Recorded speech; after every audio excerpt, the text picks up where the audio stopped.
Hello everyone, it's Professor Lopez once again. We're going to be doing chapter 6 this week.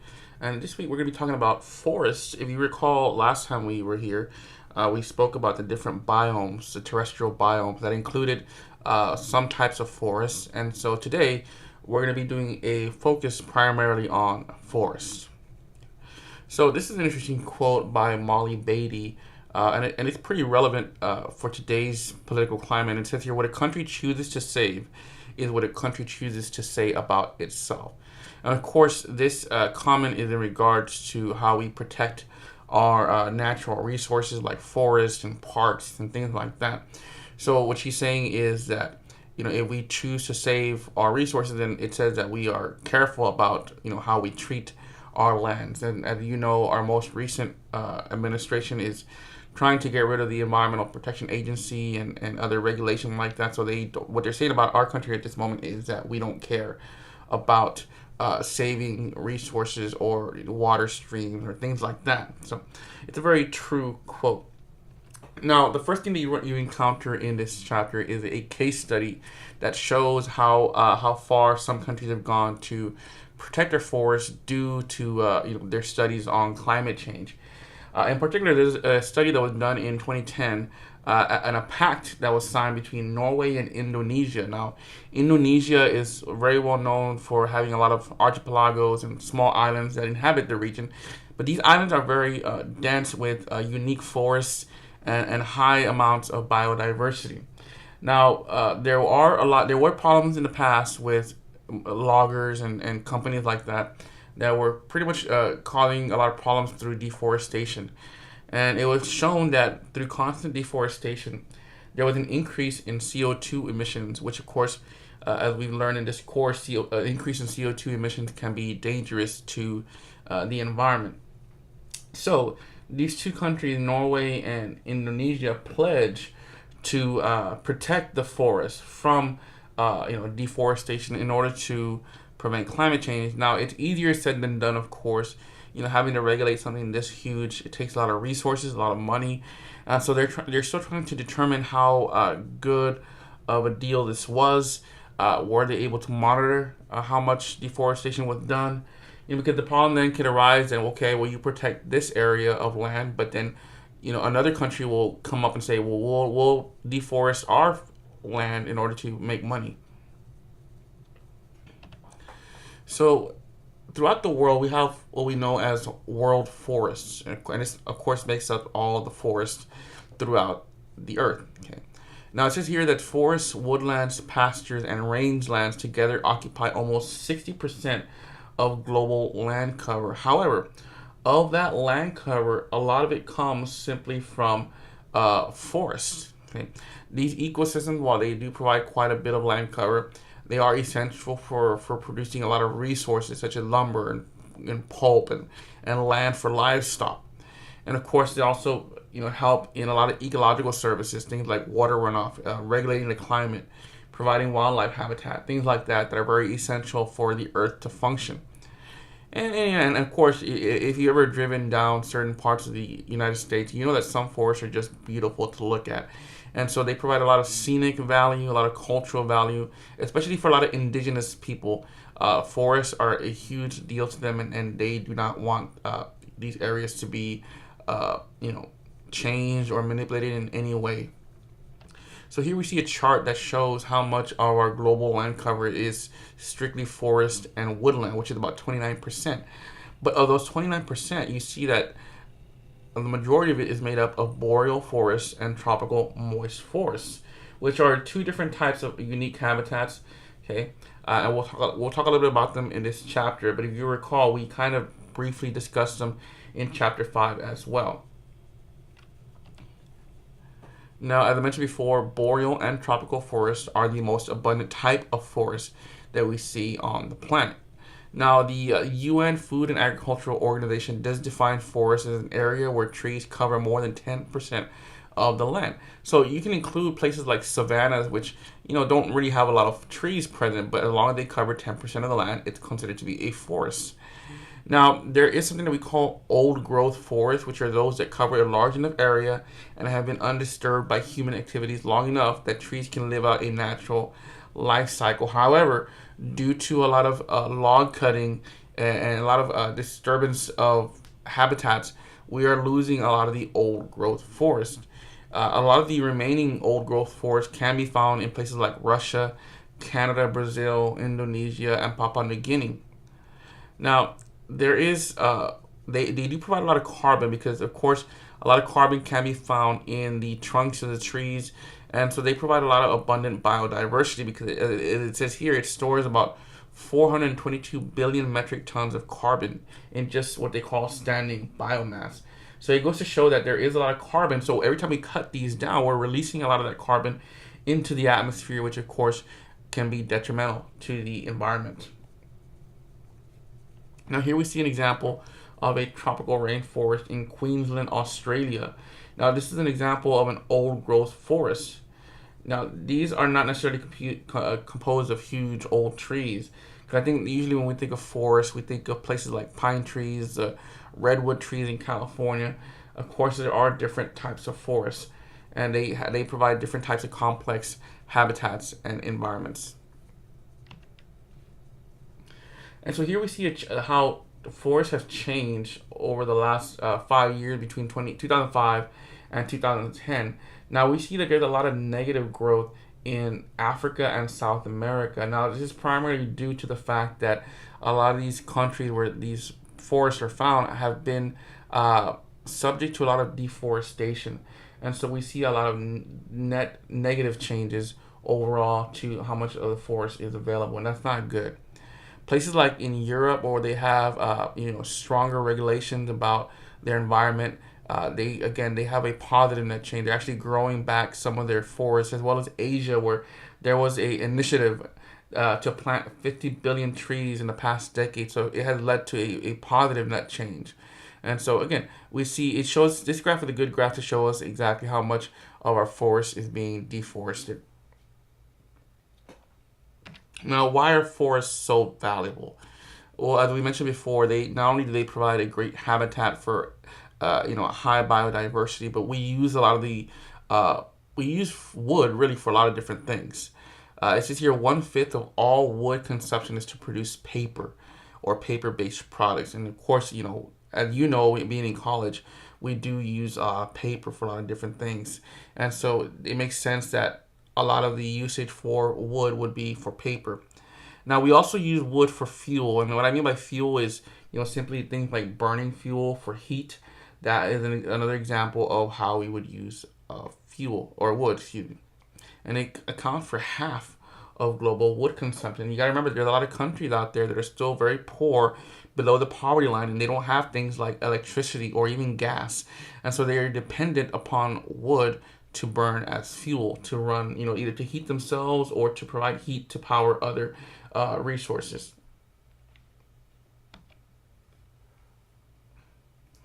Now, so the forest that tends to be suffering the most is tropical forests. And we think of tropical forests in places like Brazil, where we have the Amazon. Now, they are among the richest and most diverse terrestrial systems. And despite being so diverse, they are the ones being cut the most. It's here that they are thought to contain more than 2/3 of all higher plant biomass and at least half of all the plant, animal, and microbial species in the world. So they are very, very biodiverse. However, we're losing a lot of that forest due to clearing or deforestation. And here the FAO estimates that about 10 million hectares, or about 0.6% of existing tropical forests, are cleared each year. You might think, well, that's not a lot, 0.6%. But again, we've been doing this for decades, so it's starting to clear up a lot over time.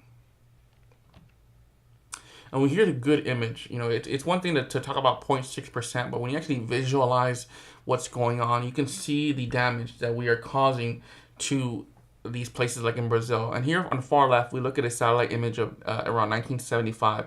And you can already see some clearance areas there, like where you see trails. And off of that trail, as the years progress to 1989 and 2001, you see how much of the land has been removed through deforestation. And it looks like little veins that are branching off one main artery. And that's exactly what's happening throughout the world. And so again, it's not, when you see it from this angle, it doesn't look very good. So, what are the causes of deforestation? Well, there are a variety of factors. The one that we think about the most, though, is simply logging for valuable tropical hardwoods such as teak and mahogany. Though they're considered to be very unique type of woods. But we also deforest in order to create roads or to urbanize a certain area, and so we're removing, these woods just simply to make room for us to survive. And of course, a lot of it also in other parts of the world, especially third world countries, they do a lot of deforestation in order to clear way to plant, agricultural products like fruits and vegetables. So they're trying to convert the forest into small scale agriculture. And here's another reason why deforestation exists, and that is again trying to clear out forests in order to make room for cattle to roam and to grow. However, you don't necessarily have to deforest an area in order for cattle to thrive. Cattle can also assist in forest regeneration by dispersing the seeds that are dropped by the trees. And so that's one thing that definitely needs to be addressed by a lot of farmers in other parts of the world is realizing that you don't have to clear out land in order for these cattle to survive. So, as I mentioned before in the case study, there's a lot being done to protect our forests, but a lot of it has to do with how much money can we come up with in order to do so, because it costs money to create areas where we're not going to touch them anymore. And a lot of times when we declare that we're going to leave a certain area untouched, you're possibly removing some source of revenue or income from a specific, government, because that wood can be used for paper and for fuel and for other things. So it costs money in order to save money, if that makes any sense. Now it says here about 14% of all the world forests are in some form of protected status. But again, how effective they are varies greatly. For example, Costa Rica has one of the best plans for forest guardianship in the world. And a lot of it has to do because they're making attempts not only to rehabilitate the land, but also to restore the ecosystem to naturally occurring associations. So they're not just trying to, grow trees back, but they're trying to restore the biodiversity to the way it once was. Because a lot of places that do try to protect their forest and regrow forests, they're just trying to grow trees, but they don't realize that there's more to just growing the trees. There's, restoring everything to the way it was. What type of animals were living there, what kind of microbes were living there. So that matters when it comes to protecting forests. Now, while tropical forests are the ones that we tend to think about the most when it comes to deforestation, regular temperate forests are also at risk. For example, the United States and Canada have allowed controversial forest management practices, such as allowing certain places to be logged, even though they might be kind of regulated, it's still allowing lots of parcels of land to be disturbed. Now, it says here the U.S. Forest Service encourages what they call multiple use, where forests are used for multiple purposes simultaneously. However, many times the multiple use are incompatible with each other. So again, even though they're trying to conserve land by having it be used for multiple reasons, not necessarily effective. However, bird watching, for example, isn't very enjoyable in an open pit mine. So again, it's showing you that not everything can be used simultaneously. Now, I mentioned a term earlier called old growth forests. And now this refers to, again, forests that have been, they're old. They've been there for a very long time, undisturbed, and they've allowed these trees to go about their regular cycle. Now, it says here some of the most contentious forestry issues in the United States and Canada in recent years have centered on logging in old growth temperate rainforest in the Pacific Northwest, places like Washington State, Oregon, and Vancouver. These areas that are known to have very beautiful scenic forests have been the subject of some logging lately.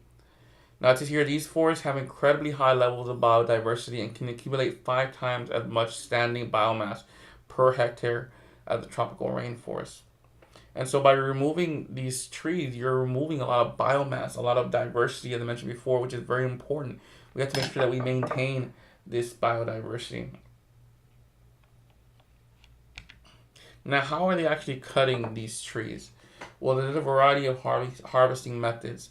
It's here most lumber and pulpwood in the U.S. and Canada currently are harvested by clear cutting, in which every tree in a given area is cut regardless of size. So they're not really looking for quality; they're just simply looking for quantity.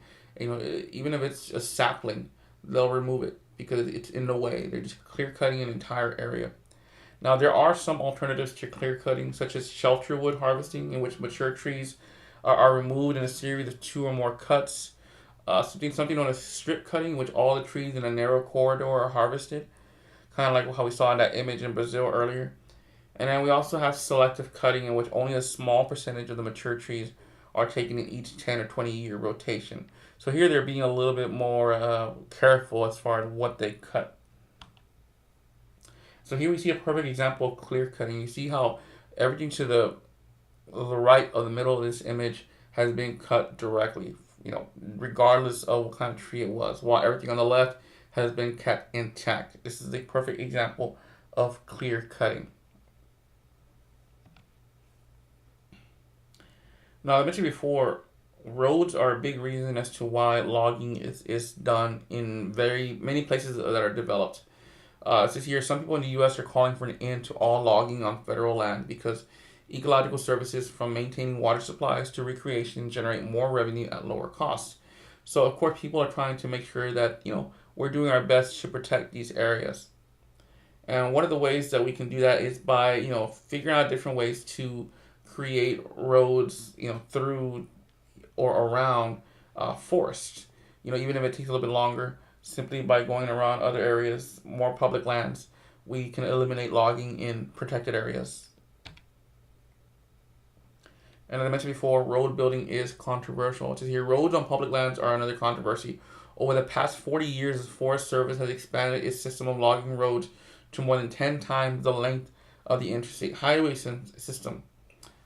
And now it says here, President Clinton put a stop to the road building when he was in office. President George W. Bush reinstated road building. And in 2009, President Obama reinstated the roadless rule. Now, under President Trump, it seems like when we have a Republican president, we allow roads to be built. And if you follow President Trump anyway, you know that he's really big on infrastructure building, which he wants to, again, repair a road and build new roads. And in that process of building new roads, of course, you have to eliminate certain parts of the ecosystem in order to create the roads. So we'll see what happens in these upcoming years in regards to road building. Now, another big problem that we run into is fires. If you watch the news from time to time, you know that there's a lot of forest fires that tend to happen out in the West, particularly in California, Nevada, and Utah, places like that, Colorado, where you can have very disastrous fires that remove a lot of trees in a very large area of land. And because of this, we've all seen Smokey the Bear, which is a mascot that is designed to prevent forest fires. Now, sometimes you do need fires to help certain areas grow better, but in this case, we're talking about an out-of-control fire that is very, very difficult to stop. Now, it says here, eliminating fire from these forests have allowed woody debris to accumulate, greatly increasing the chances of a very big fire.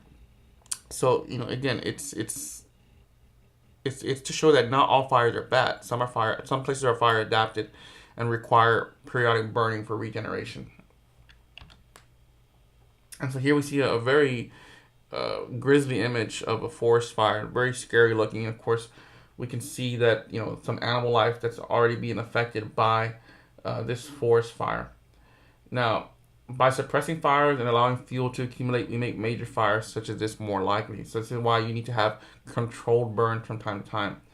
The safest and most ecologically sound management policy for some forests may be to allow natural or prescribed fires. Again, these are man-made fires which don't threaten property or human life to burn periodically. You want to make sure that you don't allow too much mass to accumulate in order to possibly cause these large fires. Now, over the years, we've kind of changed the way we manage our ecosystem. As it says in this slide here, in the 90s, the U.S. Forest Service began to shift policies from a timber production focus to ecosystem management, which attempts to integrate sustainable ecological, economic, and social goals in a unified systems approach. So in other words, we're not just focusing on timber, we're focusing on everything that is in that particular given area, which we call the ecosystem. So what are some of these principles that we're looking at here? Well, as you see here, we have to manage across whole landscapes, watersheds, or regions over ecological timescales and depend on scientifically sound, ecologically credible data for decision making. Now, this is something that's come into a lot of controversy because a lot of the current administration people that are in charge of the EPA and things like that don't really depend or rely on scientific data when it comes to environmental issues, which is kind of scary in my opinion. But again, it's something that shows here that works. So we also have to consider human needs and promoting sustainable economic development and communities while also maintaining biological diversity and essential ecosystem processes. So you notice here that there's a lot of different things that have to be taken into account when looking at how we manage an ecosystem. So here's a draft criteria for sustainable forestry. Number one, at the very top of that list is very important. Conserve biological diversity. Okay, and it's not to say that those following number one aren't important, but should be the most important thing is make sure that we maintain the life that we have in that ecosystem. Okay, and a lot of the other stuff is just maintaining the health and just, maintaining the resources that are available in that particular forest. So moving on from forest, we move on to grasslands. After forests, grasslands are among the biomes most heavily used by humans. And we see this a lot because we tend to live in grasslands, especially down here in South Texas. We live in a lot of grassland areas. We call grassland chaparrals or open woodlands. And it's in these areas that people tend to settle down in. They're usually converted to croplands or human-dominated landscapes. And so because of this, a lot of the grasslands tend to be the more highly disturbed areas, even more so above forests. Here's an example of a grassland, which we call a short grass prairie. Okay, it looks very similar to what you would see sometime here down in South Texas. Very beautiful if you like that kind of scenery. But again, it is in these areas that many centuries past, they were eventually settled into what we have now, the communities that we have now.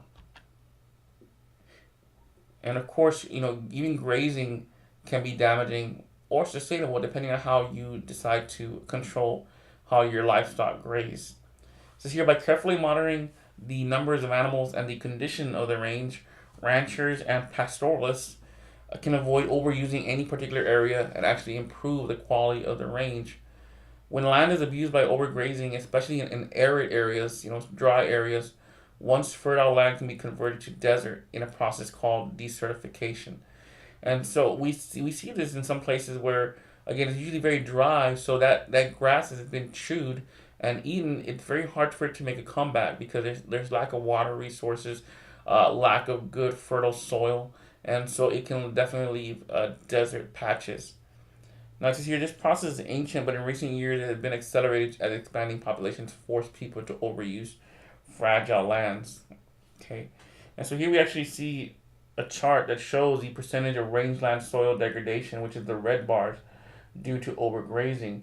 Notice that in Europe, Asia, and the Americas, farming, logging, mining, urbanization, and other causes are responsible for about where more grazing occurs, and desert or semi-arid scrub make up much of the range. Grazing damage is higher. So we actually see, again, in the red areas, we see a lot of high soil degradation, okay, due to just overgrazing alone. And in the blue bars, we see that these are done by other causes other than grazing. And again, overgrazing is threatening a lot of the savannas, a lot of the short prairies that we have out here. What we're doing is we're damaging vegetation and the soil. And of course, once the soil goes bad, it's very hard to grow any kind of vegetation whatsoever. And wildlife conservation groups regard cattle overgrazing as the most ubiquitous form of ecosystem degradation and the greatest threat to endangered species in the southwestern U.S. So even just the cattle, we all see cattle everywhere. And so just not doing this correctly can definitely lead to loss of prairie lands. And of course, we see an image here that does show, just everyday cattle eating away at the grass. However, there are some farmers that are actually going out of their way to try new methods to improve their grazing techniques. One of them is known as what we call rotational grazing, which is confining animals to a small area for a short time, often only a day or two before shifting them to a new location. And it simulates the effects of wild herds. So in other words, they don't get a chance to really eat everything in sight. They eat away at parts of the area, but then they move on to the next area, and it allows the previous area to recover. Now, restoring fire can be as beneficial to grasslands as it is to forests.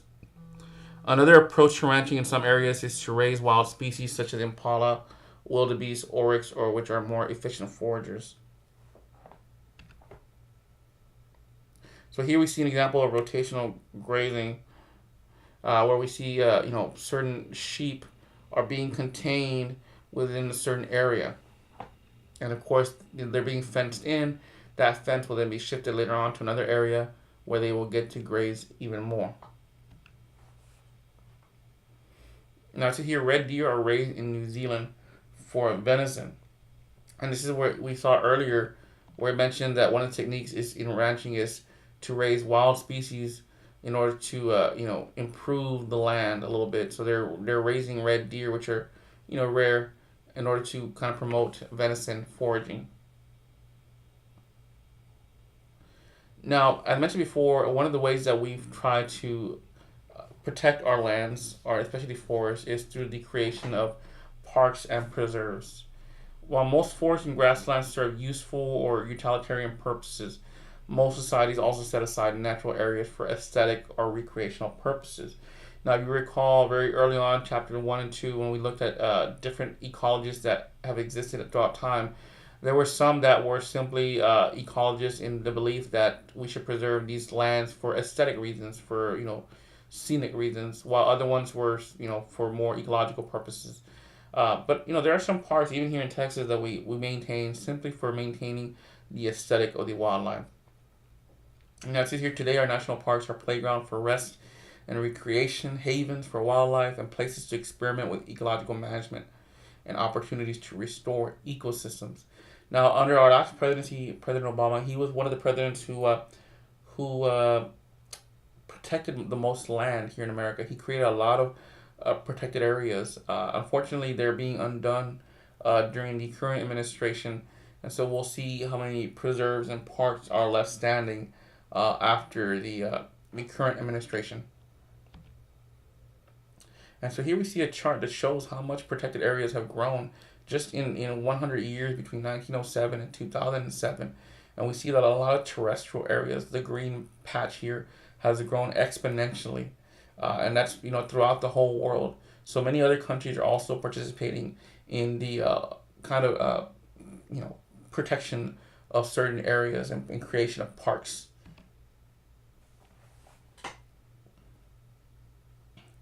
Now, in some of the most intense protection areas, little human activity is allowed, and so you can't really even hike or really do anything there. You have to pretty much keep it human free.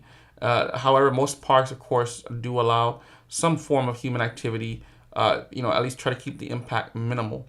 And on some parks, they actually encourage high human impact, where you can have camping and fishing and things like that. So it really depends on what park or preserve you're visiting, and what kind of rules they have.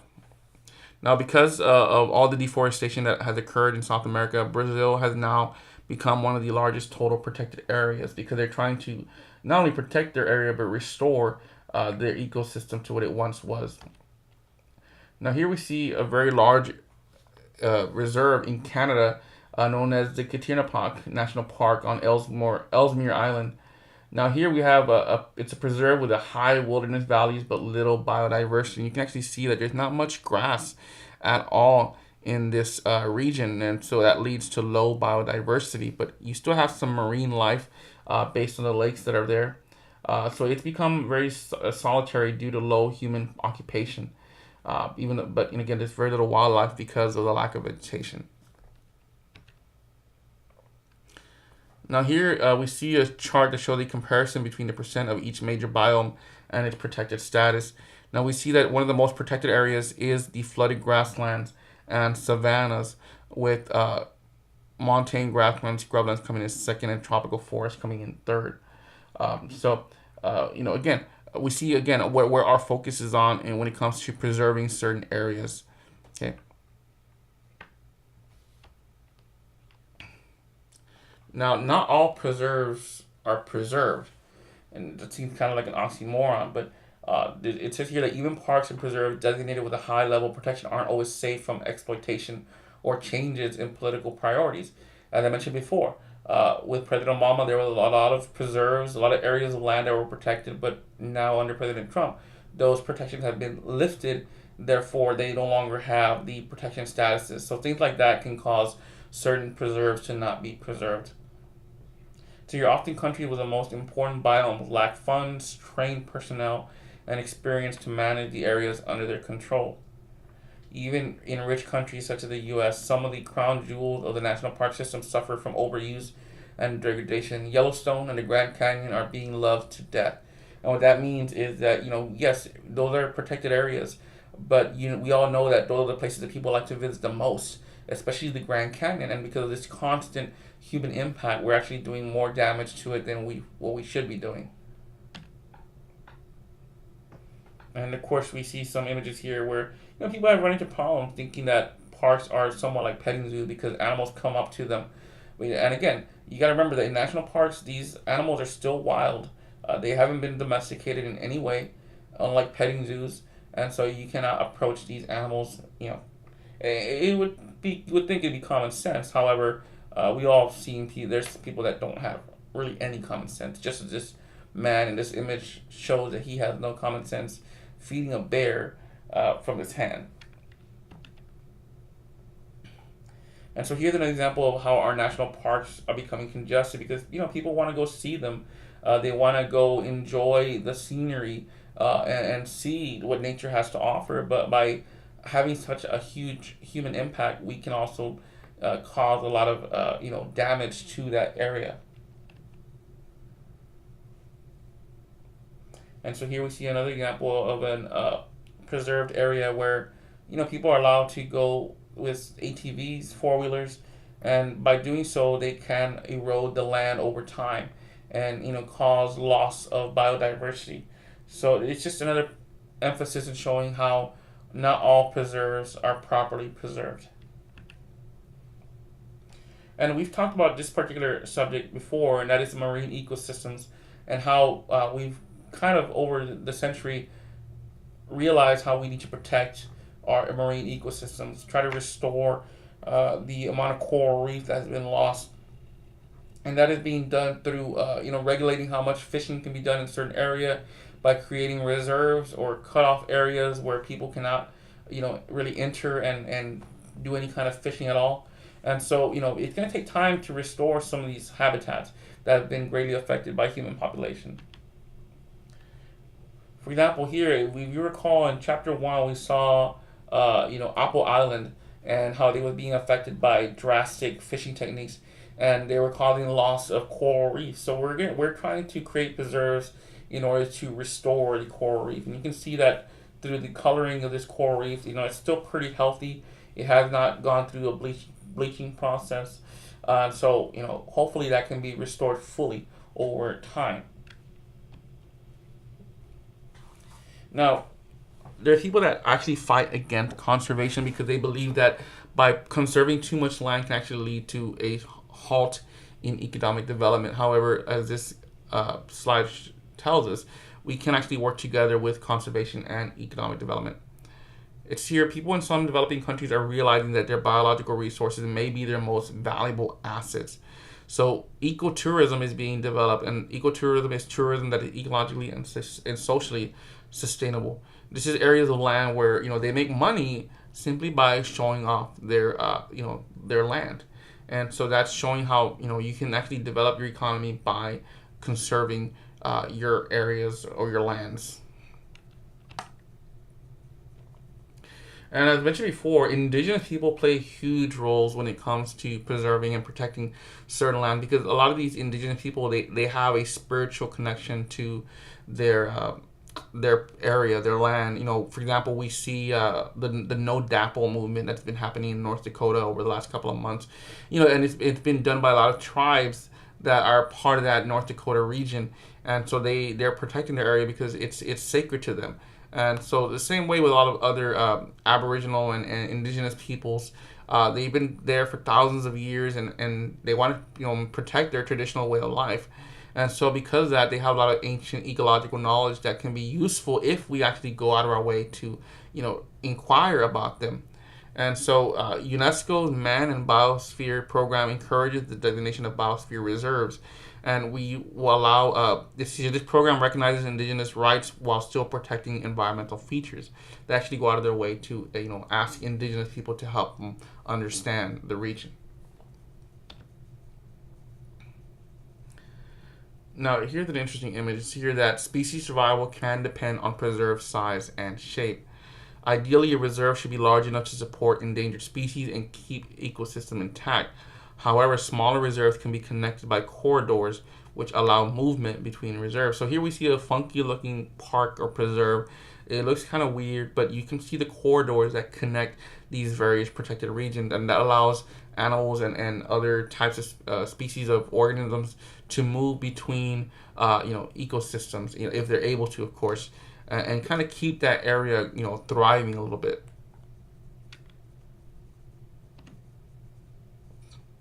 And so here we see an experiment in reserve size, shape, and isolation, and that's being carried out in the Brazilian rainforest.